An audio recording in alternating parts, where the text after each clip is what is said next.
Well, hello. We have a lot of emails coming in about how would I do literacy stations in this era of COVID as you're preparing to launch the year. And so I just want to give you a couple things to consider about the five different types of activities. First of all, one of the most crucial things we can do, whether we're in house or remote, is to build kids' reading stamina. So we still need to build their stamina in school. Now, they're already supposed to be at least arm's length apart. So they could very well be 6 feet apart. What if we do a slight tweak of this and they have one place that works best for them and they always go to that location? So maybe they always lean against the closet door, or they decide to stay at their desk, or they always sit in the glider rocker because they need that self stimulation. So that might be a tweak. You see, I feel like some things we have to transfer over, some things have to be tweaked, and some things have to be replaced. Okay, so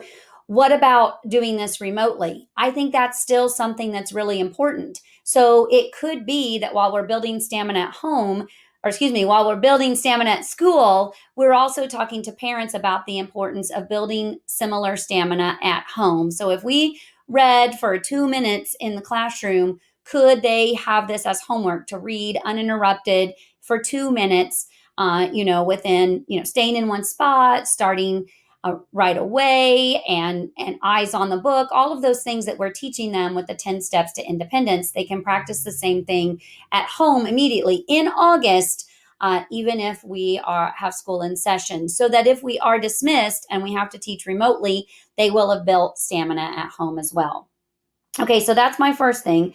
I think the listening station is really important. So, any kind of digital devices that they have, they might need to bring in their own earbuds or something like that. But I think there's a lot of text out there that we can access, with Epic being free for educators and a variety of other things. So, I do think that's a great skill. It just might depend on your technology. And this might be something that they can do at home as well if they're working remotely.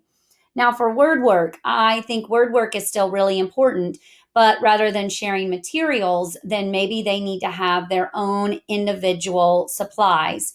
And so we've done a lot of work with Pioneer Valley using their resources for guided reading.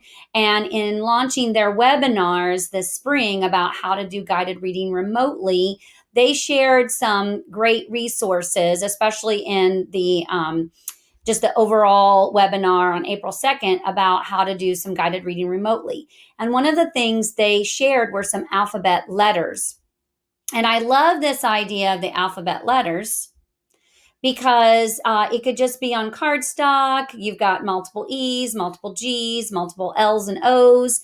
This could be something that is printed on cardstock, cut up, they have in their individual baggies, and they can use these when they're making words of any form. Okay. So it's all about having their individual supplies. So they have their own dry erase marker, and they might have their own set of sorts that they're utilizing. So all the different activities, what would we have to transfer? What would we have to tweak? What would we have to replace? That's what I want you to consider.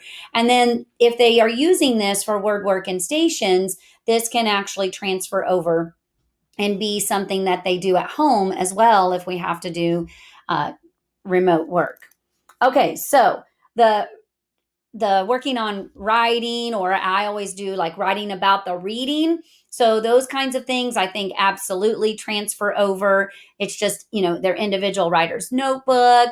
They use their own pencil. They can have their own graphic organizers or sheets to do the drawing, labeling, listing of different characters, setting, problem solution, whatever our comprehension focus is, they can do that. No problem. So reading alone, building stamina, doing the written response, and in upper grades, that might be the majority of our focus.